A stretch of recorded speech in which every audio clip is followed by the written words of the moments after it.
Hello, hello, hello, hello, and welcome to a day in the life of a homeschool mom that's on vacation now for the holidays. I hope your holidays is going great as much as mine's. And Nicole, right now I'm on here because I thought I'll share some information with you guys while I put on my makeup and take the pins out of my hair, and we'll just do some chit chat. What I wanted to say is that for all you subscriber that already know, I had I had got I had put in for respite for the two respite people that I had mentioned, but I won't say no name to watch Nicole.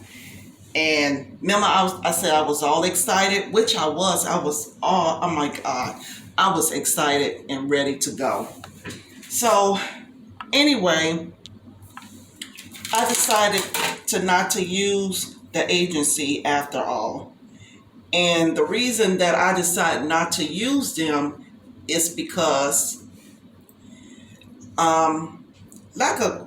I wouldn't say lack of communication. It was just some things that arise during my intake and the meet and greet with the two respite workers at my home.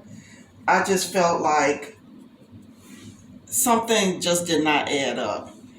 And it wasn't because of the respite workers, it was because their supervisor that was at my house, she was more concerned with knowing what type of insurance I had and what type of home insurance I had, and if there's a fire in my house or something like that, where would my insurance put me? So that pretty much raised a red flag to me, because the first thing I thought to myself, what does this have to do with getting respite? If I'm already has respite, what does this have to do with it? And then another thing, I didn't feel comfortable with the agency, the name of the agency, and I'm going to put it out there, Help at Home. I've been in contact with them before in the past. I would say maybe about 3 years ago. And when I met them at first, at the time, I didn't really know too much about them. And the only thing that I knew that they do respite, and they also, this is another thing too, if your disabled child becomes 18, you can become their caregiver and you'll get paid for it too. So I found that out too through them, but I got paid during Nicole's respite, being her respite and her guardian. Think about 3 years ago.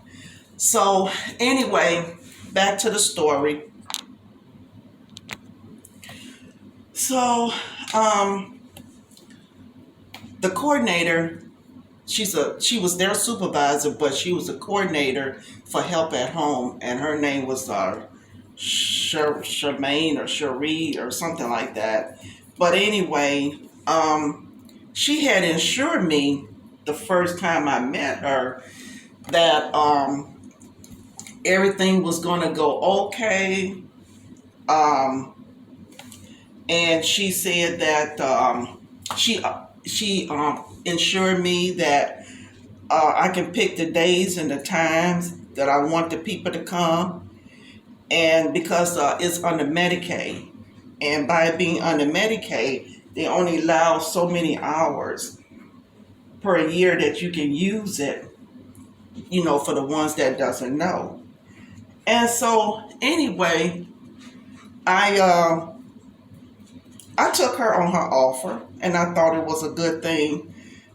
But like I said, what raised the red flag to me was the fact that she during our meeting she told both respite workers, let's say like if Nicole has a really bad meltdown and they felt like they wasn't able to handle it, um, they had the permission to ask me for my advice, and she told them that um, even if I thought that Nicole wasn't hurting herself too bad, still call 911, the police, the ambulance, and stuff.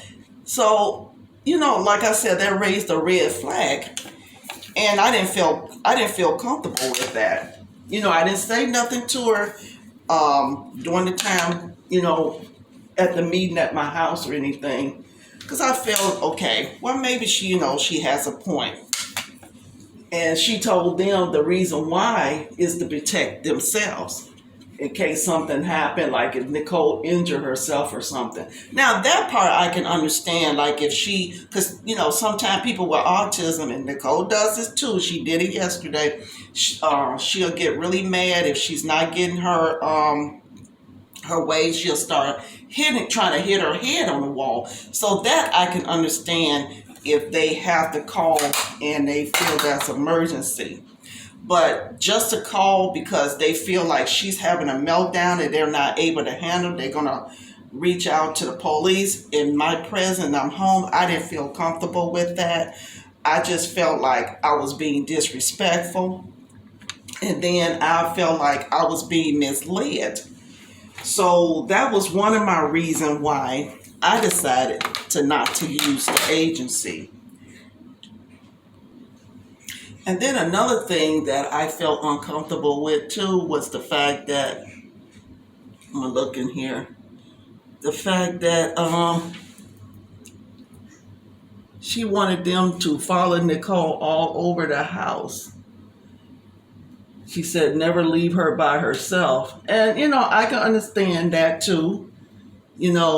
Follow her everywhere. And, in the past, I have had respite.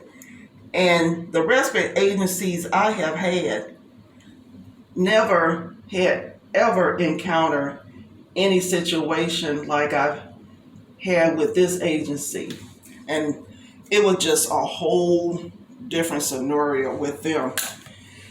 So anyway, Nicole's therapist, behavior therapist came, Miss Laura, the one that you guys have seen on a few of her videos, and she's no longer with us anymore.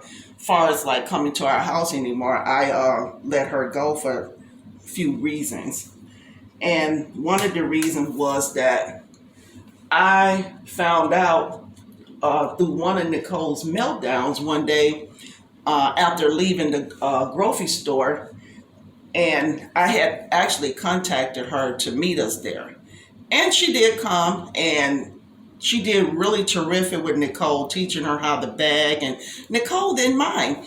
And one of the reasons why I kept her around is because Nicole doesn't have any friends. And people with autism, it's hard for them to make friends. So she doesn't have any friends.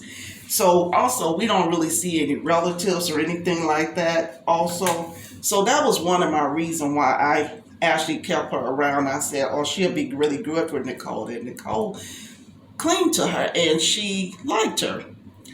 So anyway, to make a long story short with Miss Laura, she had got paid through Help at Home to train the respite workers to how to deal with Nicole on different aggressions and whatever. And she made this long list of information at the meet and greet with the respite worker there, the coordinator there who's the supervisor of the respite workers. And what I had gathered from that was that she's supposed to, from what I was told by Sharita Adams, that's her name, Sharita Adams, that Miss Laura is supposed to have trained them to know how to deal with Nicole on certain issues because she had been with us for a while. And come to find out, when I talked to Miss Laura one day, she assured me that she didn't have, well, she didn't tell the company, she said that she did not have the time or the ability to train them. So I got the impression, after thinking about that, that would leave me to train them. And I'm thinking to myself, I'm not getting paid for this. And I'm thinking to myself too, that means that they're gonna come to my house and I am not gonna get no time to myself. And also I have to be the one to show them the ins and outs. So I had talked to a friend I had known since high school, and we're no longer talking anymore, but that's a whole different episode. She assured me when we had talked, she said, you need to get, she was giving me advice about what I need to do. And I took her advice and I decided to let the company go.